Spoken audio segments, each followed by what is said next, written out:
Good morning. This is John from the Springs Mennonite Church. Good to be with you today. It's a beautiful day here. I hope it is where you are. It's a great day to think about life and what God has done for us. And so this morning I'd like to share a scripture with you. It comes out of Luke chapter 6 and verse 38. Jesus is teaching about a lot of things and he says this in verse 38. Give and you will receive. Your gift will return to you in full, pressed down, shaken together to make room for more, running over, and poured into your lap.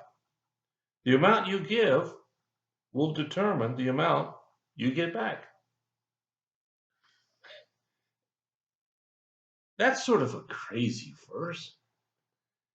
I mean, most of us think of ourselves as fairly generous people. Our culture has always talked about giving and helping, and we try to teach our little children at a very early age to share with others. So, what do we need this verse for? Why do we have to talk about giving and sharing and that sort of thing? Well, Jesus is trying to tell us here that somehow, I don't know how, I mean, I really don't. It's rooted in who God is, not who I am. But that somehow how I give determines how I receive. Now, most of you probably immediately, like I probably have many times, think about money. I give money. I give an offering to my church. I give to other causes. And so what I give away is what I'm going to get back. And I believe that what Jesus is talking about includes that. I mean, after all, what good excuse do I have for not giving money away? Well, I need it. Okay. Well, it's mine.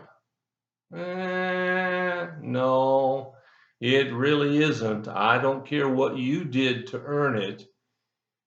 Your ability to earn it came somewhere else and from some other person. In this case, the person of God who gave you the abilities to earn it. Well, I just don't know why I should share with others. Well, I guess that's a good reason. But this passage tells us what the reason is. Because it says here at the end of it, the amount you give will determine the amount you get back. Now, I'm not an accountant, so I don't keep a book of money's in and money's out. I'm not a businessman. I don't have to think about that. I just use my debit card and keep track of my accounts online and go from there. I'm probably a little haphazard about it, like many of you might be. But there's some who count their pennies. As a member of the church told me yesterday or the other day, he said, you know, John, we come from good German background. We are thrifty. Well, okay. I don't come from a good German background. And I don't know if I'm thrifty or not. I guess I am. I remember all those years in Central America and seeing so many people who had so much less than I did kind of changed my idea about money and about things. I realized that I was really blessed because I live here and they don't live here. And I realized that God had given me much. And to honor his giving, I wanted to give too. And I've tried to live my life that way. Oh, I know I haven't succeeded nearly at the level that I would like to. I'm not perfect. I have the same feelings that everybody else does about my money at times. But it's not talking just about money here. Think about this. The more joy I give to others, guess what? The more joy I get back.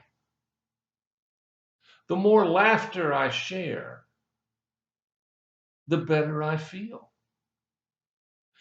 There's so much about helping someone in need that changes you, the giver.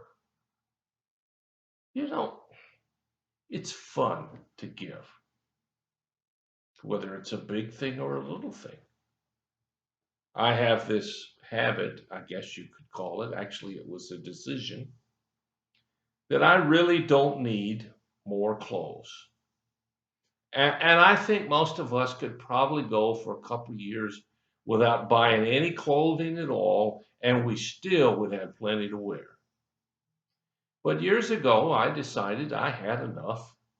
So if I'm going to get a new shirt, I got to give away one. Now, that's how I work it out. My wife laughs at me and says, "Man, you buy more shirts and things like that than most people I know." Well, yeah, but my total number in the closet doesn't change.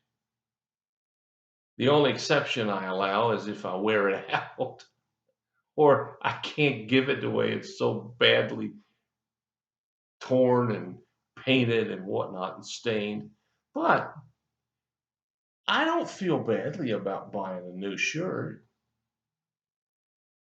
I feel real good about giving one away.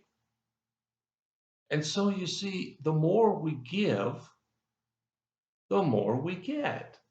That's what the passage says. Let me read it again. It says, the amount you give will determine the amount you get back. And I think that applies to all aspects of life: money, tangible things. You know, at one time, my kids came home from college and they all wanted a tool kit. So I'd go out to the shop and I'd put together a toolkit. Man, I went through a lot of hammers and a lot of wrenches. But you know what? I still have a lot of hammers and a lot of wrenches. Some of them I almost never use, but I got them. And I think God allowed me to obtain those because I was willing to give it away. Someone used an illustration once about a car. I think it fits here. It says if you want to fill up your gas tank, go right ahead. Now, if you want to be sure that nothing happens to that gas, don't drive the car. Just let it sit there. But later on, you can't add gas to that car until you've used some of it up. We can't get until we give. That's not my words. That comes from the Lord. So I hope you'll think about this today. What can you give to others? Neighbors, across the street, down the road, other part of the world. What can you give to someone in a nursing home? What can you give to your family? That's what Jesus wants us to do here. I think he probably has the best idea. So thanks for listening. If you have a prayer concern or a need, just let us know. We'll do whatever we can as fast as we can to help meet your need. I appreciate you sharing your time. God bless you. I'll talk to you again.